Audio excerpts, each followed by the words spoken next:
Good evening, student.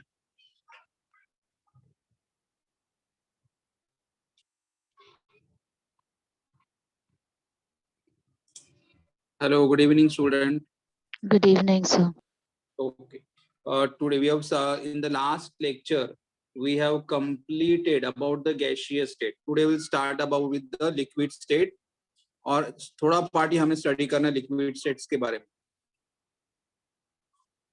Now, what is liquid state? What are the characteristics of the liquid state? Liquid state, it is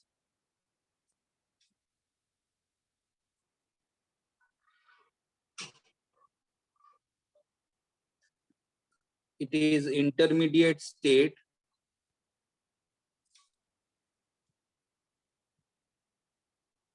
between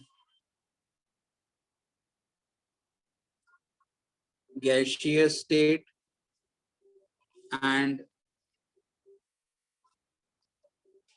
solid state. मतलब हमारे पास तीन states of matter है. देखो first वाला matter कौन सा हमारा solid state, then we are having liquid state, then we are having gaseous state. तो यहाँ पे लिक्विड स्टेट जो हमारा है वो सॉलिड और गैस के इंटरमीडिएट है, मिडल वाला. सब्सटेंस को अगर मेल्ट करोगे तो लिक्विड में कन्वर्ट होगा, लिक्विड को अगर हीट करोगे तो गैस में कन्वर्ट होगा. तो liquid state is the intermediate state between the gaseous state and the solid. मतलब सॉलिड और गैसियस स्टेट के बीच वाला स्टेट हमारा कौन सा liquid state. Second, liquid molecules are held together by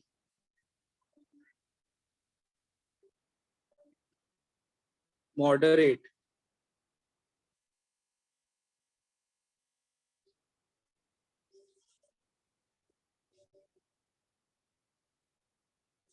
molecular forces. Liquid molecules are held together by moderate intermolecular forces. means what? से हमें मालूम है अगर ये सॉलिड है तो in solid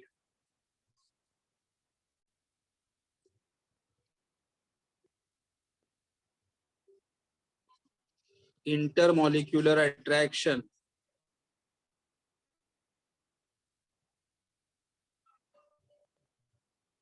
are strong.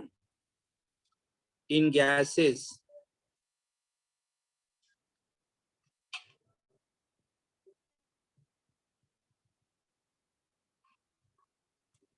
intermolecular attraction are weak. और liquid में अगर ये लिक्विड है, ये हमारा सॉलिड, ये हमारा गैस और ये हमारा लिक्विड, इनके बीच में जो अट्रैक्शन रहेगा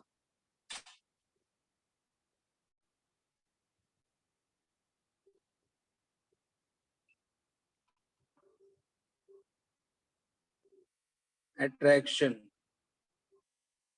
are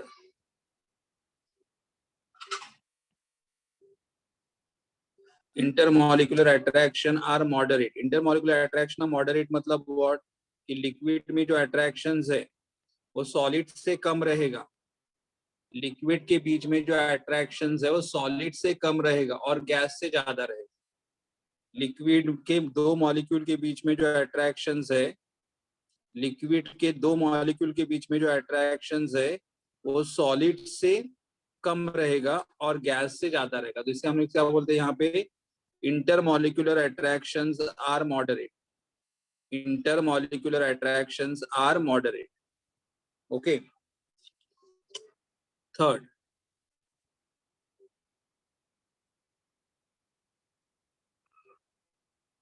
they take the shape of they take the shape of container, मतलब जिस कंटेनर में हम लिक्विड को रखेंगे उस कंटेनर का शेप लिक्विड लेगा। जिस कंटेनर के अंदर आप लिक्विड को रखोगे उस कंटेनर का शेप लिक्विड लेगा। अगर मतलब ग्लास में रखोगे तो ग्लास का शेप लेगा, बॉटल में रखोगे तो बॉटल का शेप लेगा। So they take the shape of the container and every liquid has definite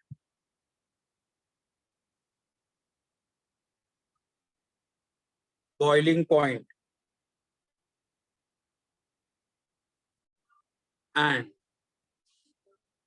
freezing point। मतलब हर एक लिक्विड को एक क्या है, डेफिनेट बॉइलिंग पॉइंट और डेफिनेट फ्रीजिंग पॉइंट है। Every liquid has a definite boiling point and freezing point. So these are the characteristics of the liquid state.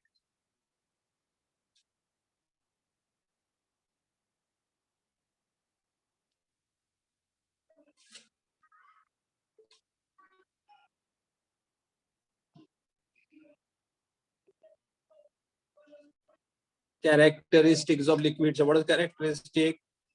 It is an intermediate state between gas and solid. Intermolecular forces are moderate, मतलब weaker than solids and greater than gases. They take the shape of the container. They take the shape of the container, and every liquid has a definite boiling point and freezing point.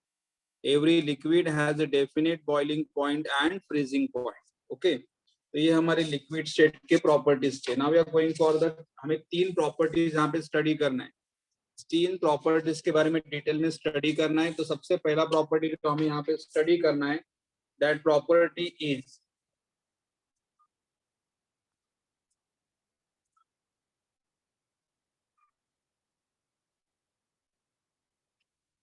vapor pressure. The property which we have to study here is a vapor pressure. Now what is a vapor pressure? I'll write down the definition first. Vapor pressure का definition क्या है? I'll write down the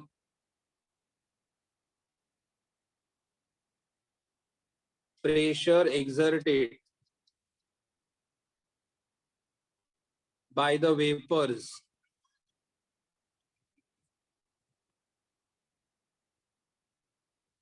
of liquid. Pressure exerted by the vapors of the liquid on the surface of liquid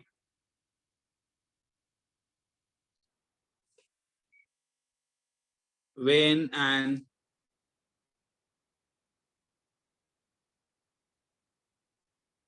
equilibrium is established between liquid and its vapor at constant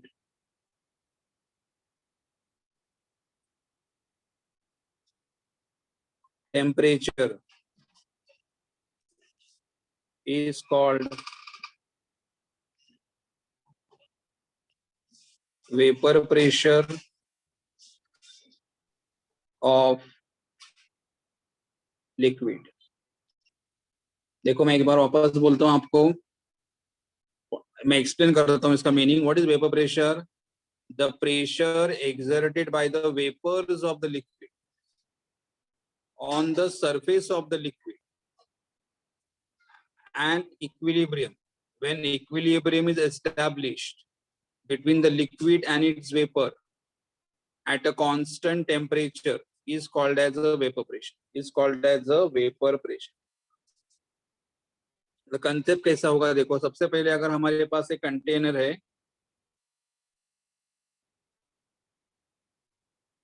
container इसके अंदर water रखा हुआ है, water for example हमने water ले लिया, तो I just write here we are having here beaker containing water and having temperature 25 degree Celsius. मतलब इस बीकर में हम लोगों ने क्या लिया है, पानी लिया हुआ है और उसका टेम्परेचर 25 डिग्री और उससे हम लोगों ने क्लोज कंटेनर में रखा है, उससे हम लोगों ने एक क्लोज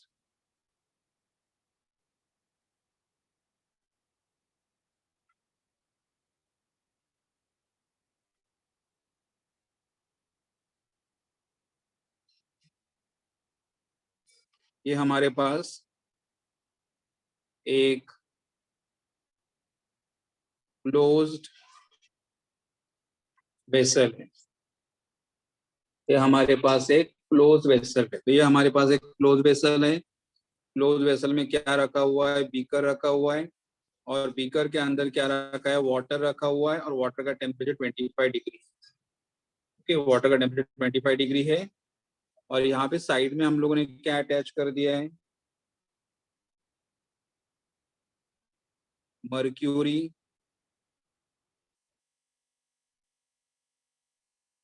मैनोमीटर। यहाँ पे क्या अटैच कर दिया है, मर्क्यूरी मैनोमीटर।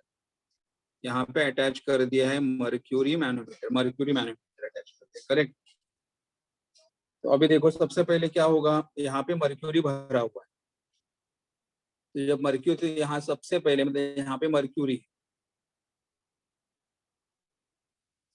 आपको मर्क्यूरी मालूम रहेगा, मर्क्यूरी का सिंबल है Hg। यहाँ पे मर्क्यूरी भरा हुआ है। इसे मर्क्यूरी से हम लोग क्या करेंगे, विद मर्क्यूरी मैनोमीटर से हम लोग क्या करेंगे, विल मेजर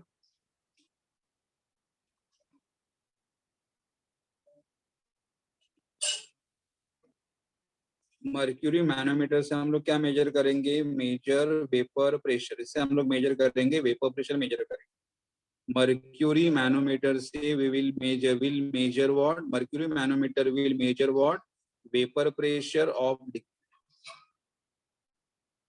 लिक्विड का वेपर प्रेशर मेजर करेगा, लिक्विड का वेपर प्रेशर मेजर करेगा। कैसे देखो, ये वाटर है, स्टार्टिंग में वाटर क्या फॉर्म करेगा, वेपर्स फॉर्म करेगा, वाटर वेपर्स फॉर्म करेगा, वेपर्स फॉर्म करेगा। तो वेपर्स फॉर्म करेगा मतलब water is getting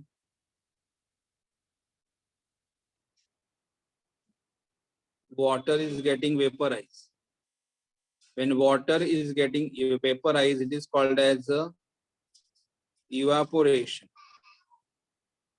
water is getting vaporise, यहाँ पे वाटर वेपराइज हो जाएंगे, वाटर के क्या मिलेंगे, हमें वेपर्स मिलेंगे। मतलब अगर टेम्परेचर नॉर्मल टेम्परेचर पे रहेगा तो भी वाटर क्या फॉर्म करेगा, अपने वेपर्स फॉर्म करेगा। यहाँ पे वाटर अपने वेपर्स फॉर्म करेगा और ये वेपर्स यहाँ पे स्प्रेड होंगे। वेपर्स फॉर्म हो रहे तो क्या होगा, ये वेपर्स यहाँ पे अंदर आ जाए। वेपर्स अंदर आने के बाद वेपर्स क्या करेंगे, मर्क्यूरी मैनोमीटर, ये मर्क्यूरी मैनोमीटर के अंदर जो मर्क्यूरी है उसको ऊपर शिफ्ट करेंगे, ऊपर। ये मर्क्यूरी ऊपर ऊपर रहेगा क्योंकि अंदर क्या प्रोड्यूस हो रहे हैं, वेपर प्रोड्यूस हो रहे हैं और वेपर्स को क्या चाहिए, जगह चाहिए, स्पेस चाहिए। इसलिए वो वेपर्स कहाँ पे आ जाएंगे, पाइप के अंदर आ जाएंगे। और अगर वेपर्स पाइप के अंदर आ जाएंगे तो मर्क्यूरी कहाँ चला जाएगा, ऊपर ऊपर चला जाएगा, मतलब mercury level will keep on rise.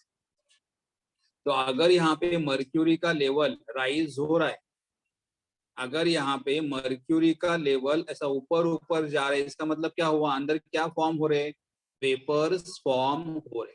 Vapours form हो रहे मतलब अंदर कौन सा प्रोसेस चालू है, इवापोरेशन प्रोसेस चालू है, इवापोरेशन चालू। लेकिन एक बार ये पूरा बीकर वेपर से भरने के बाद, ये पूरा बीकर वेपर से भरने के बाद क्या हो गए, वेपर एक दूसरे के ऊपर कोलॉइड करें, वेपर्स एक दूसरे के ऊपर कोलॉइड करेंगे। एक दूसरे के ऊपर कोलॉइड करने के बाद यहाँ पे स्ट्राइक करेंगे। वेपर एक दूसरे के ऊपर कोलॉइड करेंगे, एक दूसरे के ऊपर कोलॉइड करने के बाद यहाँ पे स्ट्राइक करेंगे, यहाँ इधर स्ट्राइक करेंगे। तो vapours are changing into which state, vapours are getting condensed. The process can be called as a condensation. Process called as a condensation. मतलब यहाँ पे बहुत सारे वेपर्स फॉर्म हुए थे, वेपर एक दूसरे के कांटेक्ट में आ रहे और some of the vapours are coming into contact with the liquid and the vapours are getting condense. Condense मतलब बैक इनटू लिक्विड। इवेपोरेशन मतलब क्या हो रहा था, liquid was getting converted into gas. Condensation में क्या हो रहा था, gas was getting change into liquid, gas was getting change into liquid, condensation. तो जैसे ही ये वेपर्स कंडेंस होना स्टार्ट हो जाएंगे तो वेपर्स के मॉलिक्यूल अंदर आ जाएंगे। वेपर्स के मॉलिक्यूल अगर अंदर आने लगेंगे तो mercury level will go down, mercury level will go down और बाद में मर्क्यूरी लेवल एक कांस्टेंट पे आके रुकेगा। उसके मतलब पहले यहाँ पे था तो नीचे नीचे जाके यहाँ तक आया, बिकॉज वेपर्स क्या हो रहे, कंडेंस हो रहे। वेपर्स कंडेंस हो रहे तो मर्क्यूरी लेवल क्या आएगा, नीचे नीचे आएगा और यहाँ पे आके रुक गया। यहाँ पे आके रुक गया मतलब क्या हुआ, अभी rate of evaporation and rate of condensation are equal. Rate of evaporation and rate of condensation are equal. मतलब कैसे हुआ, ऐसा मतलब ऐसा नहीं हुआ कि मतलब अभी मर्क्यूरी लेवल ऊपर नीचे नहीं जा रहा है मतलब प्रोसेस स्टॉप हो, नहीं। मर्क्यूरी लेवल अभी ऊपर नीचे क्यों नहीं कर रहा है, क्योंकि अगर यहाँ से दो मॉलिक्यूल अगर वेपराइज हो गए तो यहाँ से दो मॉलिक्यूल यहाँ से क्या हो जाएंगे, कंडेंस हो जाएंगे। अगर यहाँ से तीन मॉलिक्यूल अगर वेपराइज हो गए तो यहाँ से तीन मॉलिक्यूल कंडेंस हो जाएंगे, तो number of molecule in the gas phase remains the same. Number of molecule in the gas phase remains the same and that process, यहाँ पे जो हमें प्रोसेस मिलेगा, this process with the rate of vaporisation and rate of condensation are equal. Rate of vaporisation and rate of condensation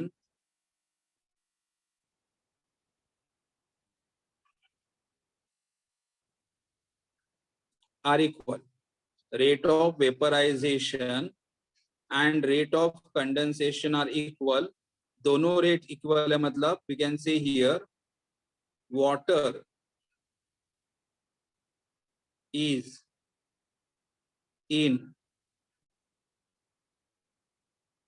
equilibrium with its water is in equilibrium with its vapour. मतलब water में और vapour में क्या आ गया, equilibrium आ गया। Equilibrium का मतलब क्या होता है, इक्विलिब्रियम का मतलब होता है कि जितने हमारे मॉलिक्यूल वेपराइज हो जाएंगे उतने ही हमारे मॉलिक्यूल कंडेंस हो जाएंगे। देखो अब यहाँ पे कितने मॉलिक्यूल्स हैं, 1 2 3 4 5 6 7 8 9, 9 मॉलिक्यूल। अगर यहाँ से दो मॉलिक्यूल वेपराइज हो गए तो यहाँ से दो मॉलिक्यूल अगर कंडेंस हो गए तो number of molecule will remain the same, number of molecule change नहीं हो रहे। अगर मैंने बोला कि यहाँ से दो मॉलिक्यूल वेपराइज हो रहे तो कितने बने, 8, 1 2 3 4 5 6 7 8। यहाँ से दो मॉलिक्यूल वापस कंडेंस हो जाएंगे, तो पहले मॉलिक्यूल कितने थे, 6 थे, दो आ गए तो कितने बने, 8, लेकिन वापस दो कंडेंस होते, नंबर ऑफ मॉलिक्यूल वेपर्स 6। तो ये जो वेपर्स यहाँ पे कलेक्ट हुए हैं, ये जो वेपर्स यहाँ पे कलेक्ट हुए हैं, ये वेपर्स यहाँ पे क्या क्रिएट करेंगे, प्रेशर। ये वेपर्स जो यहाँ पे, वाटर वेपर जो यहाँ पे कलेक्ट हुए, ये वाटर वेपर लिक्विड के सरफेस के ऊपर क्या क्रिएट करेंगे, प्रेशर। और उसे हमें बोलना है वेपर प्रेशर। उसे क्या बोलना है हमें, वेपर प्रेशर। मतलब कोई भी लिक्विड अगर वेपराइज होगा, सिंपल लैंग्वेज में उसका मतलब क्या होता है, देखो कोई भी लिक्विड अगर वेपराइज होगा, कोई भी लिक्विड अगर वेपराइज होगा तो उसके वेपर्स लिक्विड के सरफेस के ऊपर क्या क्रिएट करेंगे, प्रेशर क्रिएट करेंगे। लिक्विड के वेपर्स लिक्विड के सरफेस के ऊपर क्या क्रिएट करेंगे, प्रेशर क्रिएट करेंगे and that pressure is called as a vapour pressure of a liquid. That is called as a vapour pressure of the liquid. लेकिन vapour pressure कभी measure करेंगे हम लोग, when the rate of vaporisation and rate of condensation are equal. When the rate of, मतलब अगर दो molecule vaporise हो रहे हैं तो दो मॉलिक्यूल्स क्या होने चाहिए, कंडेंस होने चाहिए। मतलब हमारा वाटर इज इन इक्विलिब्रियम, और वाटर की जगह हम लोग क्या बोल सकते हो, liquid. Liquid is in equilibrium with its vapour. Liquid is in equilibrium with its vapour, that is called as a equilibrium का मतलब होगा।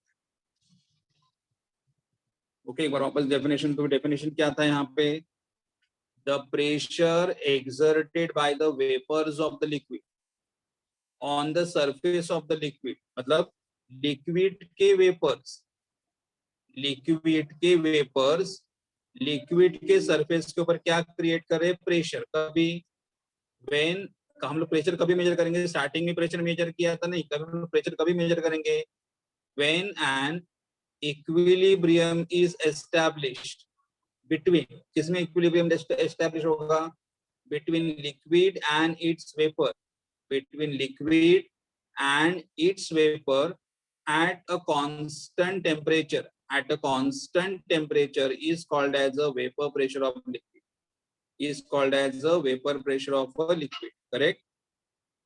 तो देखो लिक्विड स्टार्टिंग में भी वेपर्स फॉर्म किया है, हम तभी वेपर प्रेशर मेजर कर दिया क्या, नहीं। हम लोग सिस्टम को कभी कौन से स्टेज पे जाने के लिए अलाउ करेंगे, we allow the system to reach at equilibrium. What is equilibrium, rate of evaporation and the rate of condensation जब इक्वल हो जाएगा, मतलब अगर यहाँ से दो मॉलिक्यूल वेपराइज हो रहे तो यहाँ से दो मॉलिक्यूल क्या हो जाएंगे, कंडेंस हो जाएंगे, तो total number of molecule in the vapour state are going to be 6। ये तो 6 मॉलिक्यूल ये लिक्विड के ऊपर कितना प्रेशर क्रिएट करे, 6 मॉलिक्यूल लिक्विड के ऊपर कितना प्रेशर क्रिएट कर रहे, that pressure is called as a vapour pressure. और यहाँ पे नंबर होते 1 2 ऐसे नंबर, यहाँ पे मर्क्यूरी लेवल से हमें पता चलेगा कि यहाँ पे कितना प्रेशर क्रिएट हुआ, मर्क्यूरी लेवल से हमें पता चलेगा कि यहाँ पे कितना प्रेशर क्रिएट हुआ। तो एक्चुअली मतलब अगर कंसेप्ट, सिंपल कंसेप्ट क्या है कि कोई भी लिक्विड अगर आप हीट करोगे तो लिक्विड क्या फॉर्म करेगा, वेपर्स फॉर्म करेगा, और ये वेपर्स लिक्विड के सरफेस के ऊपर क्या क्रिएट करेंगे, प्रेशर, और उस प्रेशर जो वेपर्स ने क्रिएट किया हुआ है उसे हम लोग क्या बोलेंगे, वेपर प्रेशर, उसे हम लोग क्या बोलेंगे, vapour pressure. So what is vapour pressure, the pressure created by the vapours of the liquid on its surface at an equilibrium. ये प्रेशर हम लोग कभी मेजर करेंगे, when our system will reach at equilibrium. आपने chapter study किया है chemical equilibrium, chemical equilibrium chapter start किया है आप लोगों ने,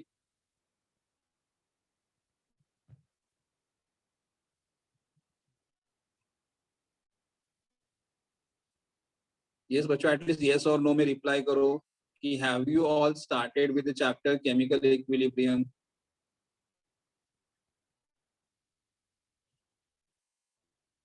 Yes, sir. ओके ओके ठीक है, यस ओके ओके ठीक। तो ये वेपर प्रेशर के बारे में हो गया। अभी हमें देखना है वेपर प्रेशर के कौन कौन से फैक्टर जो वेपर प्रेशर को अफेक्ट करें।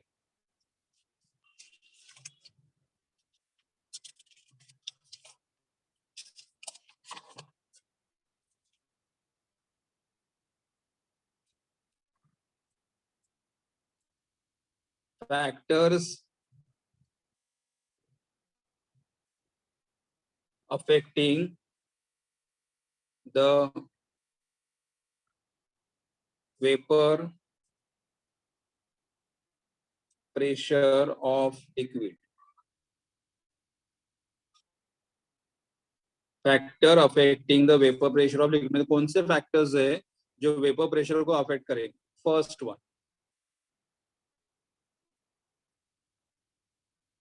Nature of liquid, nature of liquid. What is the nature of liquid, मतलब कौन सा लिक्विड ज्यादा वेपर्स फॉर्म करेगा,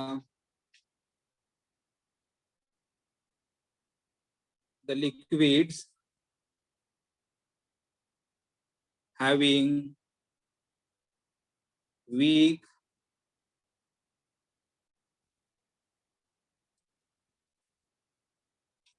intermolecular forces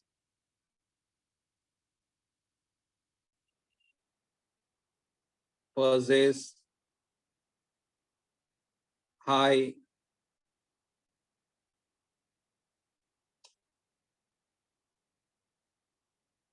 वेपर प्रेशर। तो जो लिक्विड में दो मॉलिक्यूल के बीच में क्या रहेगा, वीक इंटरमॉलिक्यूलर फोर्स रहेगा। ये लिक्विड मॉलिक्यूल है, ये लिक्विड है, इनके बीच में क्या हमें पाया जा रहा है, weak intermolecular force.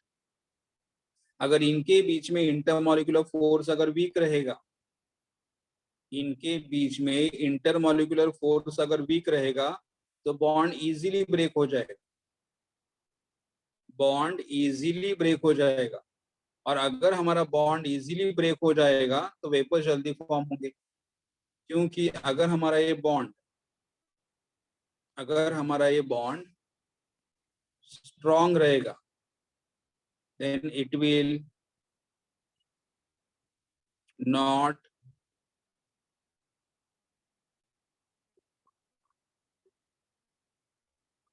break easily। और ये दोनों के बीच में बॉन्ड अगर वीक रहेगा, weak intermolecular bond will break easily. Weak है तो बॉन्ड विल ब्रेक इजी। और बॉन्ड अगर इजीली ब्रेक हो तो हमें क्या मिलेंगे? वेपर्स मिलेंगे, वेपर्स मिलेंगे। इसका मतलब what is nature of liquid? अगर लिक्विड के मॉलिक्यूल्स में क्या रहेगा? वीक इंटरमोलिकुलर फोर्स रहेगा, then that liquid will have the high vapor pressure। ये बॉन्ड इजीली ब्रेक हो जाएगा। बॉन्ड अगर इजीली ब्रेक हुआ तो लिक्विड क्या फॉर्म करेगा? इजीली वेपर्स फॉर्म करेगा, so they will have the high vapor pressure। So the liquids having weak intermolecular forces, liquid having weak intermolecular forces possess high vapor pressure, Second, temperature।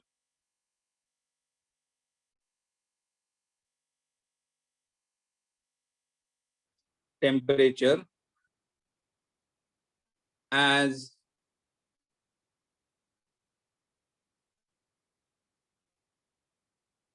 temperature increases,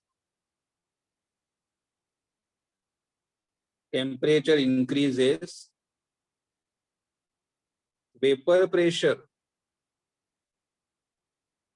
also goes on increasing। अगर temperature increase होगा, अगर as temperature increases vapour pressure also goes on increase, correct? As temperature increases vapour pressure also goes on increase. अगर liquid को heat करोगे तो देखो for example अगर ये हमारा लिक्विड है, टेम्परेचर 25 डिग्री सेल्सियस, तो कम वेपर्स फॉर्म करेगा। दूसरे बीकर में लिक्विड लिया है, टेम्परेचर 35 डिग्री सेल्सियस है, तो ज्यादा वेपर्स फॉर्म करेगा। और तीसरे बीकर में लिक्विड लिया है, वहां का टेम्परेचर 50 डिग्री सेल्सियस है, तो और वेपर फॉर्म करेगा। So as the temperature increases liquid will form more and more vapors, and so the more and more vapor means what? They will create the more vapor pressure, so vapor pressure goes on increase। So as temperature increases, vapor pressure also goes on increase। And unit vapor pressure is measured in units millimeter of mercury। Millimetre of mercury को ही हम लोग क्या बोलते हैं? Torr. Centimetre of mercury, atmosphere, bar. These are the units of vapor pressure। So vapor pressure measure in which unit? Millimeter of mercury or a torr, centimeter of mercury or atmosphere, and in bar। तो what is vapor pressure? एक बार वापस देखो, simple meaning क्या था? Liquid अपने क्या form करेगा? Vapours form करेगा। ये वेपर्स लिक्विड के सरफेस के ऊपर क्या क्रिएट करेंगे? प्रेशर क्रिएट करेंगे, उसे हमें बोलना है वेपर प्रेशर। खाली हम लोग वेपर प्रेशर कभी मेजर करेंगे when the system will have the rate of evaporation and the rate of condensation are equal, मतलब सिस्टम इज एट इक्विलिब्रियम। हमारा सिस्टम जब इक्विलिब्रियम पे रहेगा तब कौन से फैक्टर्स अफेक्ट करेंगे? Nature of liquid. अगर लिक्विड के दो मॉलिक्यूल के बीच में क्या रहेगा? लिक्विड के दो मॉलिक्यूल के बीच में अगर रहेगा वीक इंटरमॉलिक्यूलर फोर्स, अगर लिक्विड के दो मॉलिक्यूल के बीच में रहेगा weak intermolecular force, then they will have the higher vapour pressure. और अगर टेम्परेचर, लिक्विड का टेम्परेचर अगर इंक्रीज करोगे तो vapour pressure also goes on increasing. Temperature अगर इंक्रीज करोगे तो vapour pressure also goes on increasing, and vapour pressure is measured in units like millimetre of mercury. Millimetre of mercury को हम लोग क्या बोलते हैं? Torr. Centimetre of mercury atmosphere bar. और भी यूनिट्स है, बट ये प्रेशर के हमारे यूनिट्स। ओके, तो ये हमारा लिक्विड का एक पहला प्रॉपर्टी हुआ। लिक्विड का पहला प्रॉपर्टी कौन सा हुआ? Vapour pressure. अभी दूसरा प्रॉपर्टी देखेंगे लिक्विड का।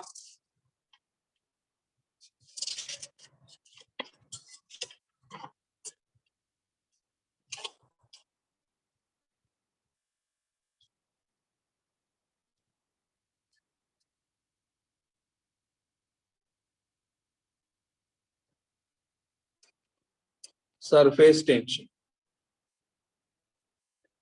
सरफेस टेंशन, अभी सरफेस टेंशन मतलब क्या? मैं पहले डेफिनेशन लिख देता हूं। It is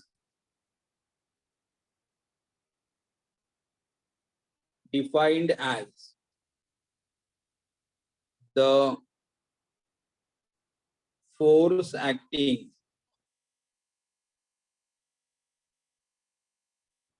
per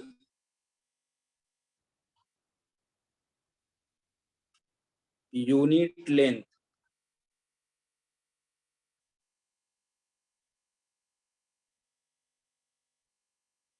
perpendicular. It is defined as what? Force acting per unit length perpendicular to the line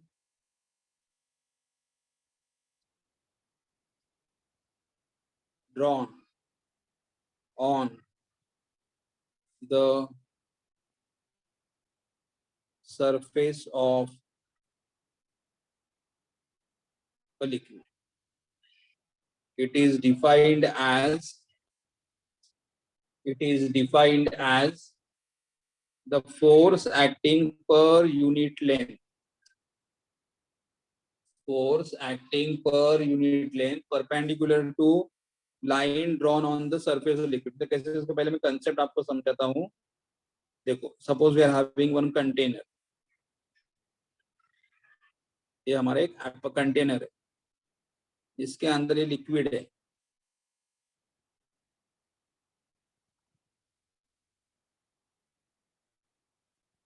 liquid है,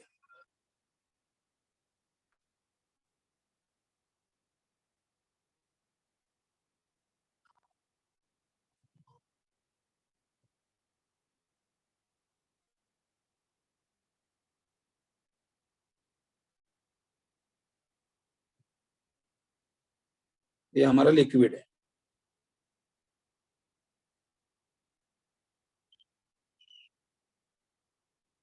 ये लिक्विड है।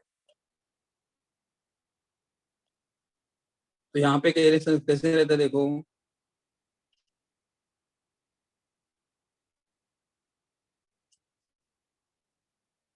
देखो यहाँ पे अगर आप सेंटर वाला मॉलिक्यूल अगर लोगे, सेंटर वाला, ये सेंटर वाला मॉलिक्यूल अगर लोगे, तो इस मॉलिक्यूल को उसका लेफ्ट वाला मॉलिक्यूल अट्रैक्ट करो, उतने ही फोर्स से उसका राइट साइड वाला मॉलिक्यूल उसको अट्रैक्ट कर। ये जो मॉलिक्यूल सेंटर में है, उसके लेफ्ट साइड वाला मॉलिक्यूल उसको अट्रैक्ट कर रहा है, उतने ही फोर्स से उसका right side molecule right side में अट्रैक्ट कर। मॉलिक्यूल लेफ्ट में भी नहीं जाएगा और राइट में भी नहीं जाएगा। उसके साथ ये मॉलिक्यूल, ऊपर वाला मॉलिक्यूल उसको ऊपर अट्रैक्ट कर रहा है, ये मॉलिक्यूल उसको ऊपर अट्रैक्ट कर रहा है, उतने ही फोर्स से नीचे वाला मॉलिक्यूल नीचे अट्रैक्ट कर रहा है। तो दोनों साइड से इक्वल फोर्स है, बट इन अपोजिट डायरेक्शन। मतलब ये मॉलिक्यूल उसको ऊपर खींच रहा है, ये मॉलिक्यूल उसको नीचे खींच रहा है, तो ये क्या होगा, ये जो मॉलिक्यूल सेंटर में है वो लेफ्ट या राइट में नहीं जाएगा, अप एंड डाउन भी नहीं जाएगा। मतलब ये जो मॉलिक्यूल सेंटर में है उसके ऊपर कौन सा फोर्स है, जो मॉलिक्यूल सेंटर में है उसके ऊपर कौन सा फोर्स है, balanced force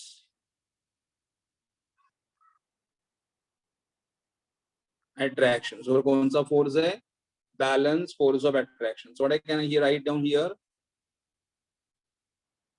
the molecule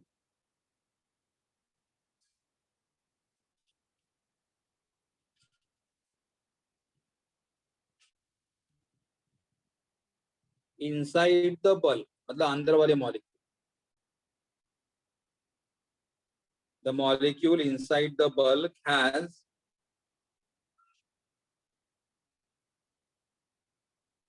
balanced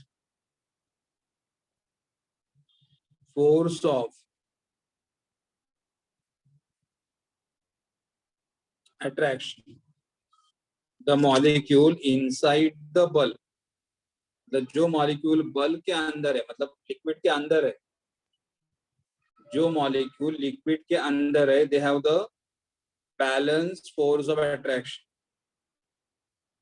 Okay, they are attracted to balance force of attraction.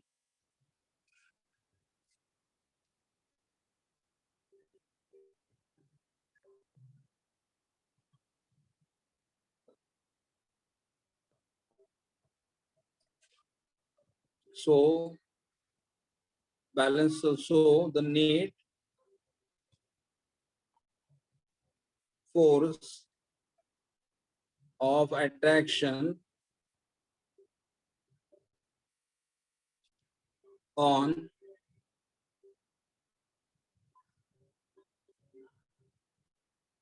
the molecule is zero. Net force of attraction on the molecule is equal to what, zero. Okay, तो okay, सबसे पहले क्या देखा, जो molecule अंदर inside में, inner inside है, the molecule which are inside the bulk, मतलब जो अंदर वाले मॉलिक्यूल्स है उनके ऊपर कौन सा फोर्स है, बैलेंस्ड फोर्स ऑफ अट्रैक्शन है, और उनके ऊपर बैलेंस फोर्स ऑफ अट्रैक्शन होने के कारण क्या हो रहा है, the net force of attraction on the molecule is equal to zero. मतलब मॉलिक्यूल लेफ्ट में भी अट्रैक्ट नहीं होगा और राइट साइड में भी अट्रैक्ट नहीं, मॉलिक्यूल ऊपर भी नहीं जाएगा और मॉलिक्यूल नीचे भी नहीं. लेकिन अभी हमें देखना है, अभी ऊपर वाला मॉलिक्यूल, ये अगर अपनी इस मॉलिक्यूल की बात की, ये मॉलिक्यूल को क्या हो रहा है, उसका लेफ्ट वाला मॉलिक्यूल लेफ्ट में अट्रैक्ट कर रहा है, लाइट साइड वाला मॉलिक्यूल राइट में अट्रैक्ट कर रहा है, लेकिन दोनों साइड से क्या है, equal force but opposite direction. मतलब ये मॉलिक्यूल लेफ्ट में भी नहीं जाएगा और ये मॉलिक्यूल राइट में भी नहीं जाएगा, दोनों साइड से इक्वल फोर्स है, equal force in opposite direction. मतलब लेफ्ट में भी नहीं जाएगा, राइट साइड में भी नहीं जाएगा, दोनों साइड से इक्वल फोर्स, इक्वल फोर्स है. लेकिन उसको नीचे वाला मॉलिक्यूल नीचे खींचेगा, उसके नीचे वाला मॉलिक्यूल उसको नीचे खींचेगा, नीचे.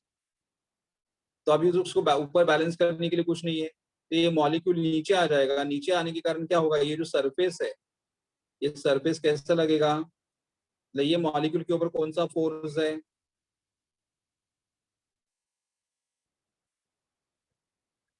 Unbalance force. ये मॉलिक्यूल के ऊपर यहाँ पे कौन सा फोर्स है, अनबैलेंस फोर्स है. And because of unbalance force, ये जो हमारा सरफेस है, surface will get stretch. Surface कैसा हो जाएगा हमारा, स्ट्रेच हो जाएगा. मतलब right here, the molecule at the surface of liquid is pulled down by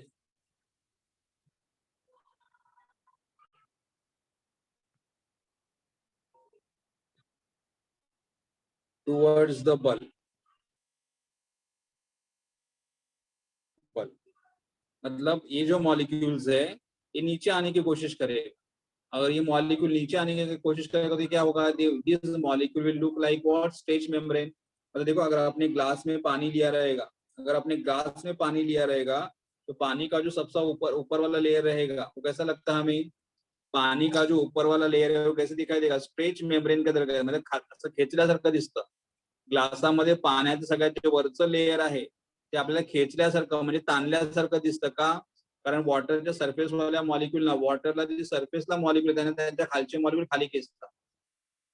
water के सरफेस के ऊपर जो मॉलिक्यूल्स है उनको उनके नीचे वाले मॉलिक्यूल नीचे खींच रहे, इसलिए surface looks like what, stretch membrane. तो यहाँ पे मैं लिखूंगा the molecule at the surface of the liquid is pull down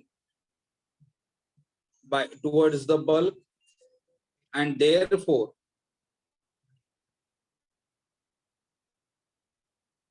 the surface of water or surface of liquid, general liquid,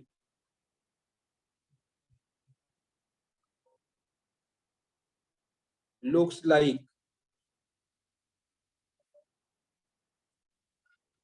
stretch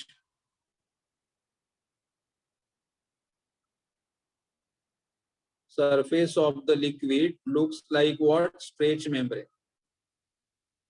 surface of water looks like what, stretch membrane. मतलब हमारा surface कैसा दिखाई देगा, stretch membrane की तरह दिखाई। आपको याद आ रहा है थोड़ा कंसेप्ट, स्ट्रेच मेम्ब्रेन का कंसेप्ट समझ में आ रहा है। ग्लासामध्ये आपण जर पाणी घेतलं तर पाण्याचा सगळ्यात जो वरचा लेयर जो आहे तो वरचा लेयर आपल्याला ताणलेला दिसतो, खेचलेला दिसतो। म्हणजेच का, वरच्या लेयर मधल्या मॉलिक्यूल खालचे मॉलिक्यूल त्यांच्याकडे अट्रॅक्ट करतात, म्हणून upper layer look like a stretch membrane. Okay, अच्छा, एज अ डेफिनेशन क्या क्या था इसका, surface tension is defined as, surface tension is defined as force acting per unit length. यहाँ पे फोर्स है, फोर्स नीचे आ रहा है, तो force acting per unit length perpendicular to line drawn on the surface. मतलब अगर ये हमारा ये यूनिट लेंथ है तो ये मॉलिक्यूल नीचे आ रहा है, तो फोर्स एक्टिंग, ये force acting per unit length perpendicular to the line drawn on the surface, मतलब फोर्स, ये फोर्स मॉलिक्यूल को नीचे खींच रहा है, फोर्स मॉलिक्यूल को नीचे खींच रहा है, उस फोर्स को हमें क्या बोलना है, surface tension. So what is surface tension? It is a force acting per unit length perpendicular to the line drawn on the surface of the liquid।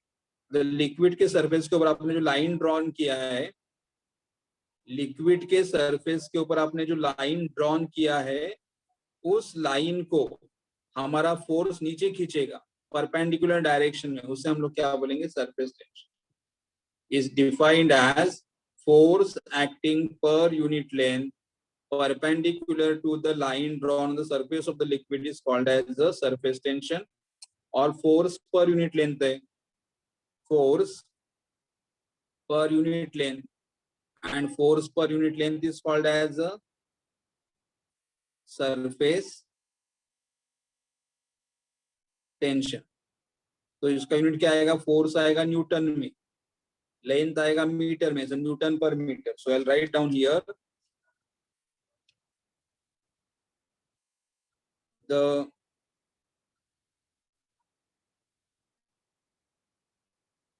unit of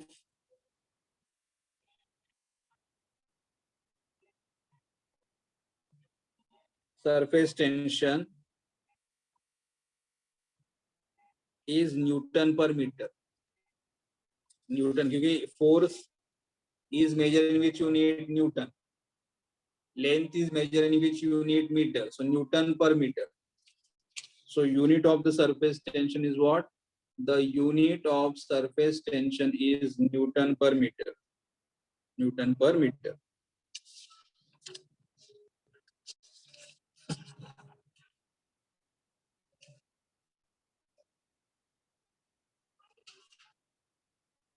अभी हमें देखना है application of surface, surface tension concept हम लोग कहाँ पे use करते हैं।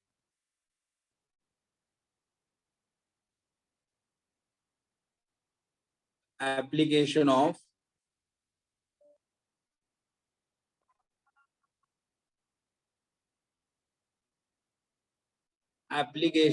surface tension. Surface tension concept हमें कहाँ पे यूज होता है, कहाँ पे हमें अप्लाई करना पड़ता है? तो सरफेस टेंशन कंसेप्ट हम लोग यूज करते हैं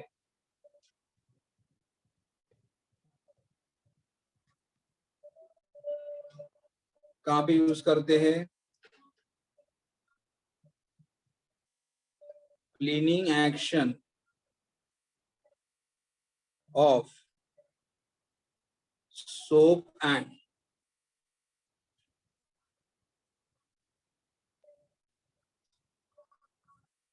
cleaning action of soap and detergent.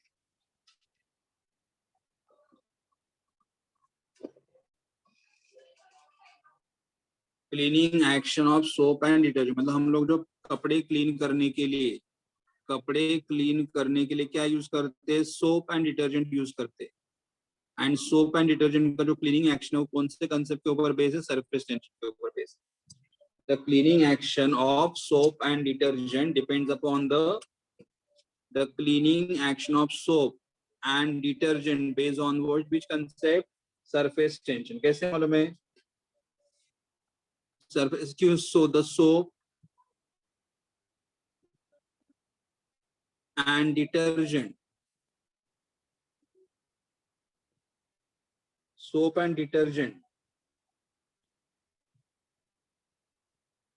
due to their lower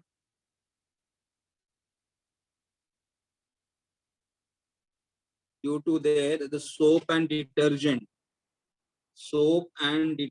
due to their lower surface tension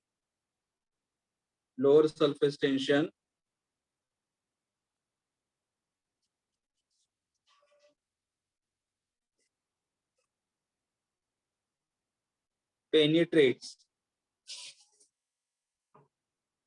into the fiber. Soap and detergent जो हमारे है उनका सरफेस टेंशन लो है। देखो अगर आपने अपने घर में अगर सर्फ पाउडर पानी में डाला,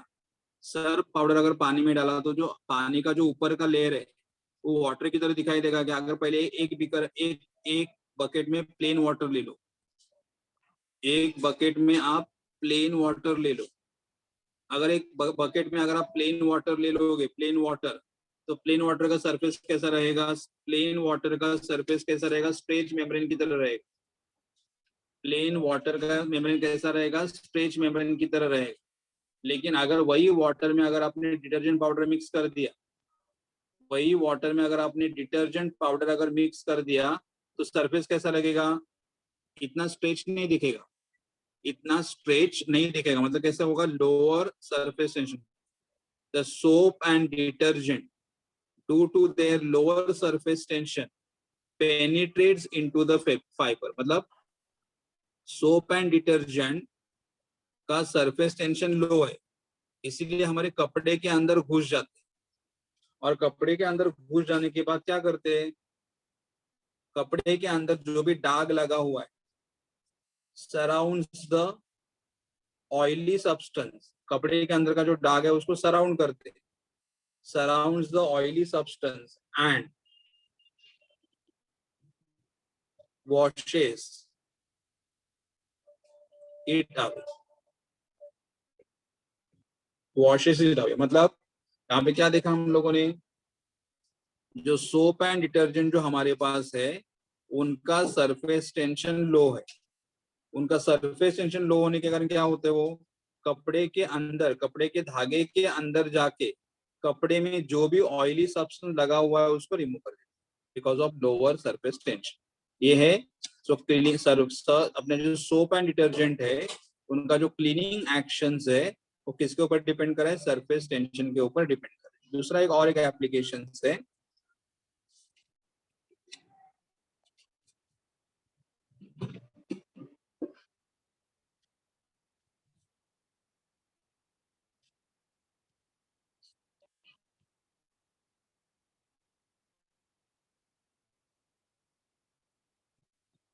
इफिकेसी ऑफ मतलब एफिशिएंसी, इफिकेसी बोल सकते हो, एफिशिएंसी बोलते हो, of toothpaste,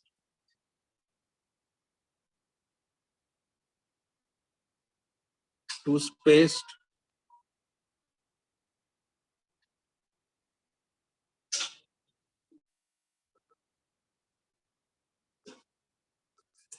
mouth washes and nasal drop,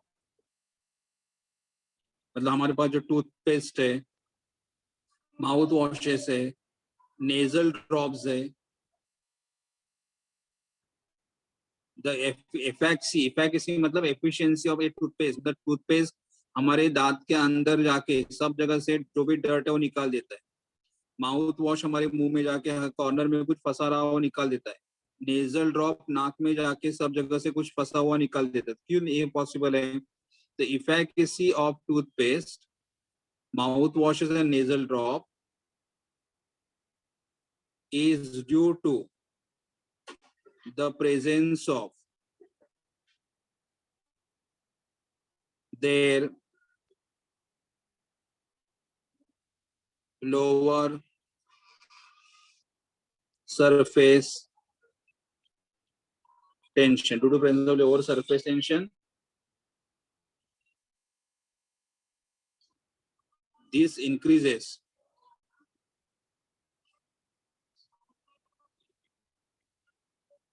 यहाँ पे स्पेलिंग मिस्टेक है क्या? इफिकेसी होना चाहिए कि एफिशिएंसी होना चाहिए? आपको क्या लगता है? कोई तो बोलो, मुझे मतलब ऐसा गलत लग रहा है। एफिशिएंसी ऑफ टूथपेस्ट में एक वर्ड एफिशिएंसी,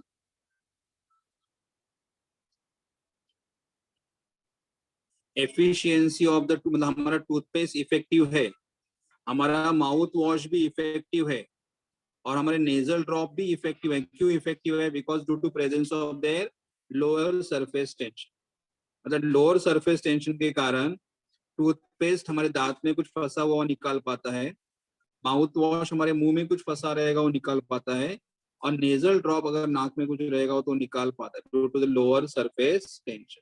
ये हमारा surface. So what is basically surface tension का मतलब क्या होता है? कि हमारा पानी का ऊपर का लेयर, पानी का ऊपर का लेयर कैसे लगेगा? स्ट्रेच मेम्ब्रेन की तरह दिखाई देगा, तनाव तणाव ग्रस्त खिंचा हुआ दिखाई देगा। तो ताणलेल्या अवस्थेमध्ये असेल त्याला म्हणतो आपण सरफेस टेंशन, त्याला म्हणतो आपण सरफेस टेंशन। ओके, तो ये हमारा सेकेंड प्रॉपर्टी हुआ surface tension. Now I am going for the next property, that is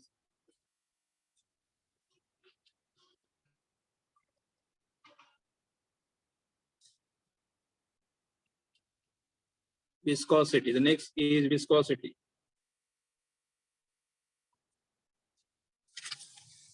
अभी विस्कोसिटी का मतलब क्या है?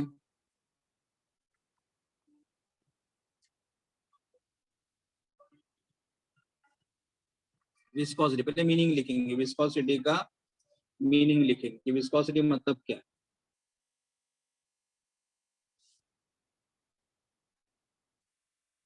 Viscosity is the force of friction between the successive layers of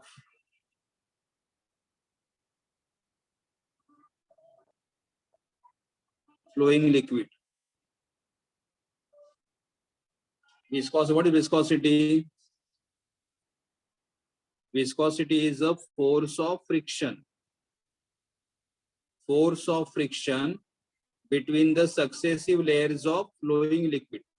मतलब लिक्विड जब फ्लो हो रहा होगा, लिक्विड जब फ्लो हो रहा होगा तो लिक्विड के दो लेयर्स में क्या होगा? फ्रिक्शन। मतलब देखो ना, अगर आपने आपने अगर पानी पानी फ्लो हो रहा है, तो जब पानी फ्लो हो रहा है तो पानी के दो लेयर्स के बीच में क्या रहेगा? पानी के जो दो लेयर्स है उनके बीच में क्या रहेगा? फ्रिक्शन रहेगा। और दो लेयर के बीच में फ्रिक्शन अगर ज्यादा है तो पानी फ्लो नहीं हो पाएगा, मतलब विस्कोसिटी इज। लेकिन अगर दो लेयर के बीच में फ्रिक्शन कम है तो पानी इजीली फ्लो होगा, मतलब विस्कोसिटी इज लेस। अभी विस्कोसिटी का एक सिंपल एग्जांपल लो। अगर आपने एक एक बीकर में ऑयल लिया, और सबसे वापस रिपीट करता हूं मैं, अगर आपने एक बीकर में वाटर लिया है, पहले बीकर में वाटर लिया है, दूसरे बीकर में ऑयल लिया है, और तीसरे बीकर में हनी लिया है।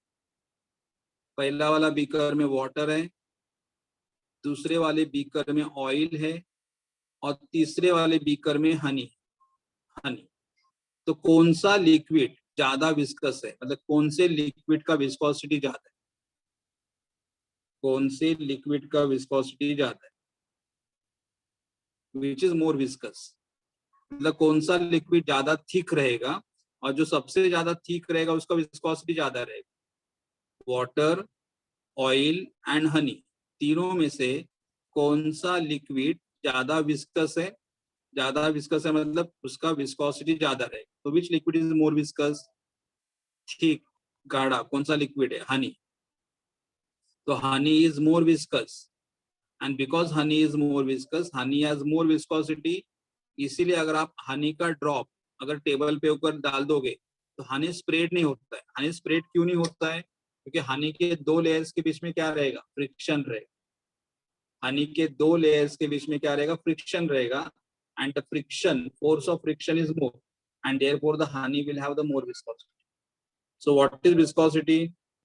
Viscosity is the force of friction between the successive layers of flowing liquid। दो लिक्विड जब फ्लो हो रहे तो दो लिक्विड के बीच में आपको जो दो लिक्विड के बीच में जो आपको क्या दिखाई देगा, फोर्स, उसे हम लोग बोलेंगे विस्कोसिटी। करेक्ट। एक मिनट डायग्राम बताता हूँ इसका।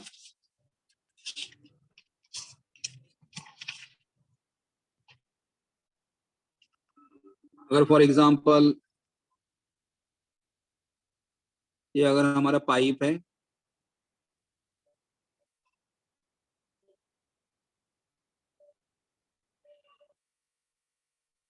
ये हमारा पाइप है, तो पाइप से पानी फ्लो हो रहा है, पानी। तो ये पानी का सबसे ऊपर वाला लेयर,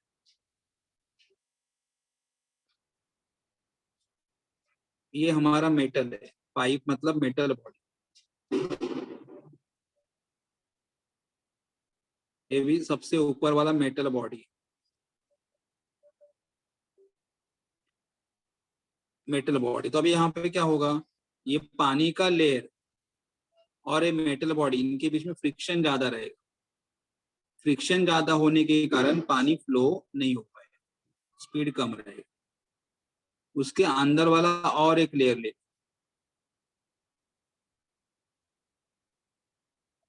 इसका स्पीड ज्यादा रहेगा, क्योंकि अभी क्या ये भी लिक्विड है, ये भी लिक्विड है, तो दोनों लिक्विड के बीच में फ्रिक्शन कम रहेगा। पहले में क्या था, मेटल और लिक्विड था, तो मेटल और लिक्विड में दोनों के बीच में फ्रिक्शन ज्यादा है। मेटल और लिक्विड दोनों के बीच में फ्रिक्शन ज्यादा है, और दोनों के बीच में फ्रिक्शन ज्यादा है, इसीलिए ऊपर जो सबसे बाहर वाला लेयर है उसका स्पीड कम रहेगा। लेकिन ये भी वाटर का लेयर है, ये भी वाटर का लेयर है, दोनों के बीच में फ्रिक्शन कम है, इसलिए मिडल लेयर का स्पीड ज्यादा है।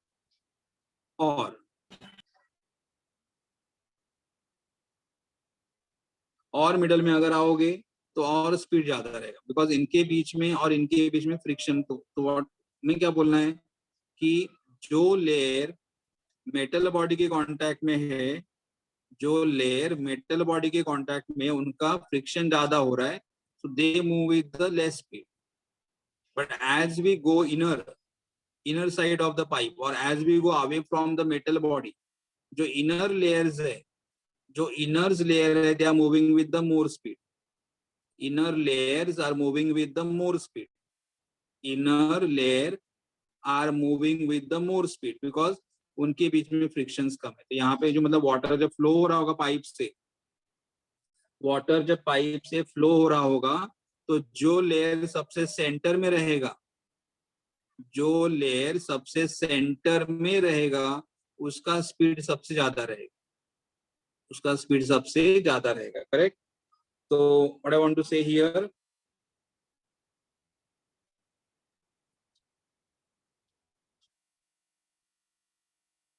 when a liquid flows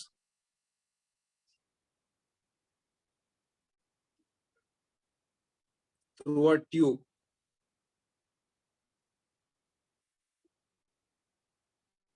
the central layer has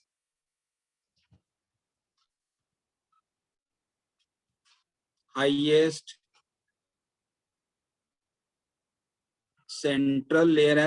velocity, whereas layer along the inner walls in the tube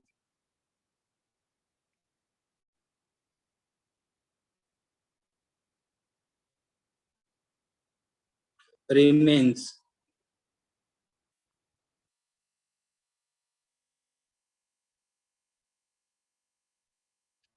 मतलब liquid flows through a tube, मतलब जब लिक्विड ट्यूब से फ्लो होगा तो जो लेयर सेंटर में रहेगा, the central layer has the highest velocity, whereas the layer along the inner wall of the tube remains the stationary,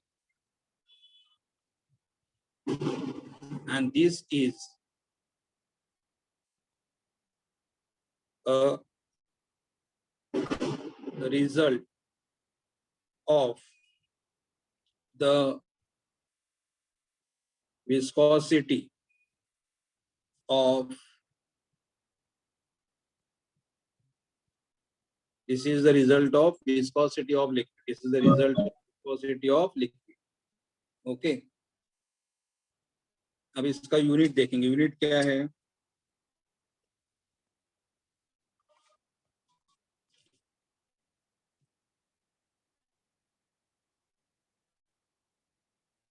unit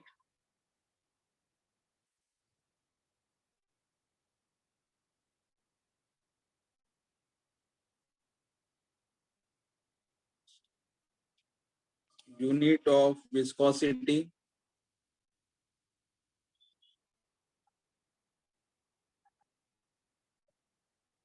of viscosity is expressed in terms of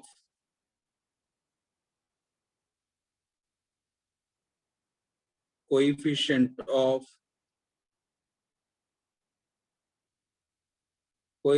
viscosity, and symbol is n, n में थोड़ा n अलग है, which is called as a eta, ETA. Unit of viscosity is expressed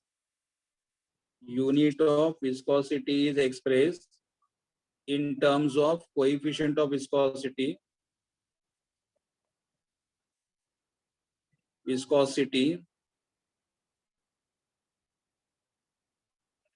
eta, ये हमारा unit, और इसका unit symbol SI unit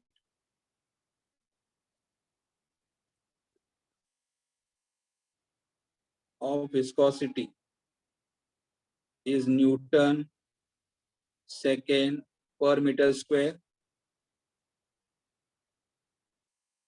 in CGS unit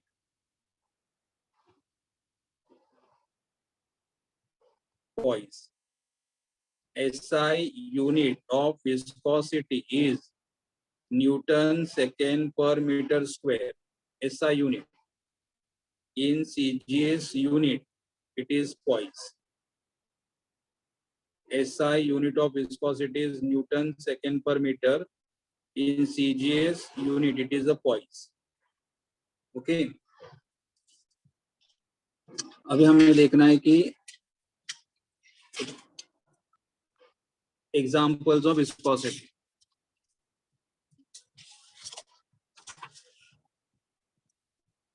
Last part.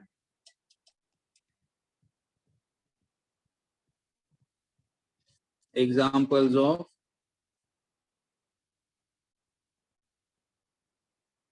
viscosity.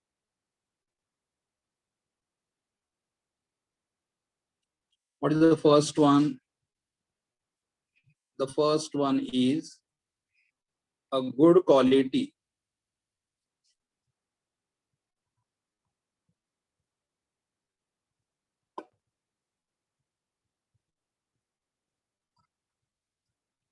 lubricating oil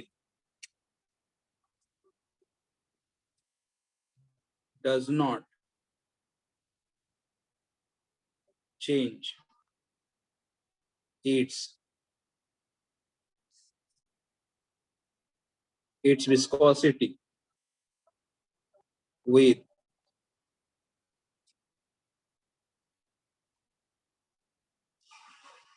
increase or decrease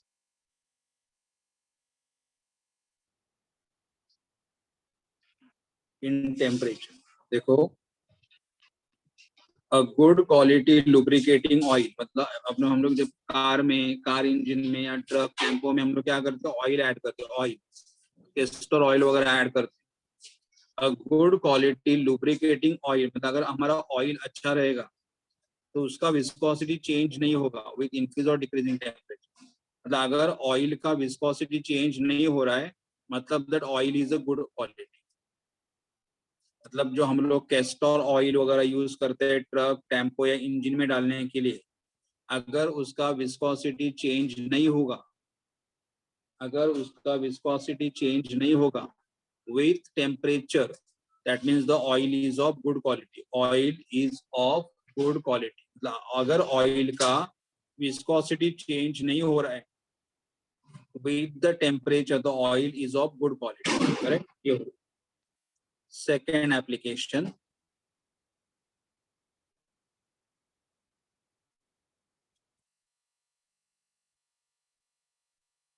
Increase blood viscosity. Then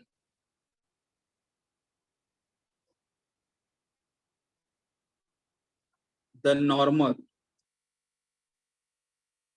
value is taken as an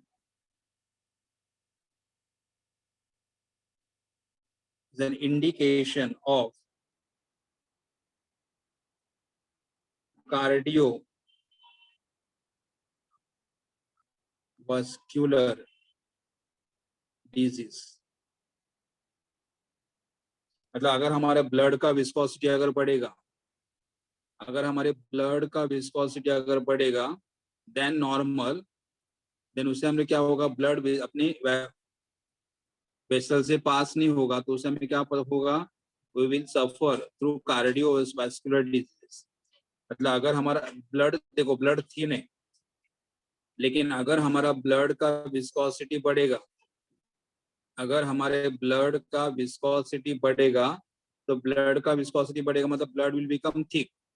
और अगर blood thick हो जाएगा तो अपने वेन से पास नहीं होगा तो हमें कौन से प्रॉब्लम होंगे, कार्डियोवास्कुलर डिजीज हो जाएंगे, मतलब हार्ट रिलेटेड प्रॉब्लम हो जाएंगे.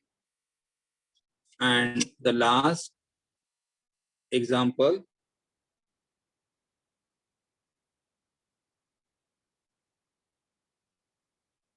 glass pans of old building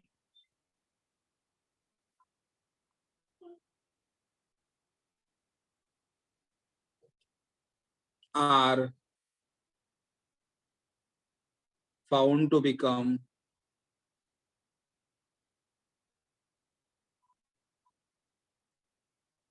thicker with time near the bottom.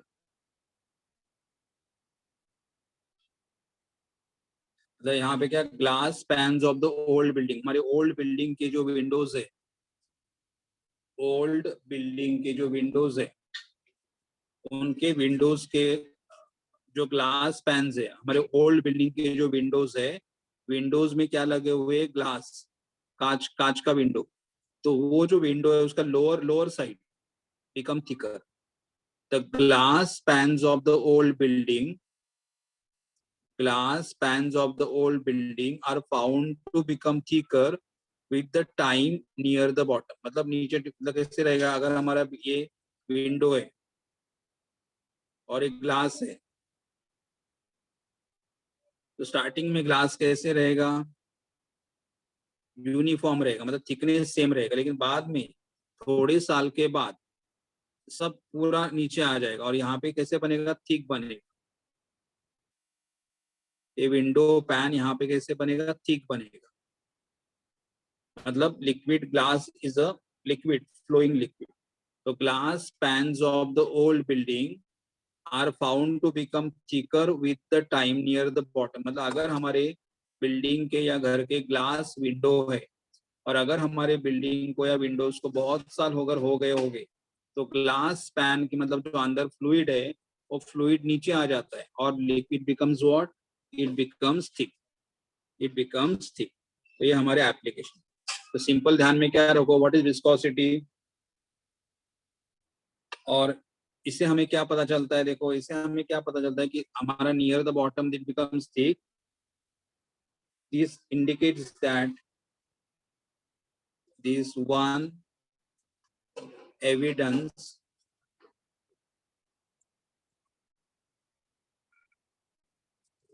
which indicates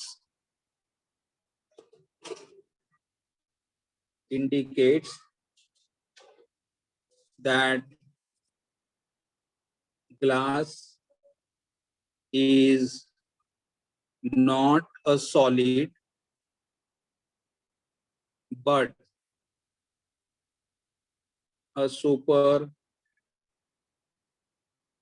cold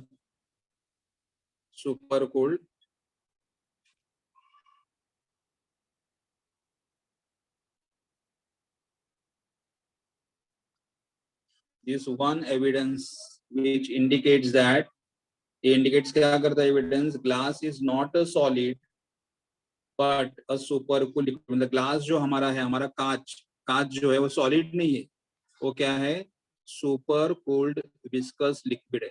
और विस्कस लिक्विड है, विस्कस लिक्विड है इसलिए नीचे आके कलेक्ट हो, विस्कस लिक्विड है इसलिए नीचे आके कलेक्ट हो. So this one evidence which indicates that glass is not a solid but a super cooled viscous liquid. ये हमारा super cooled viscous liquid है. ओके,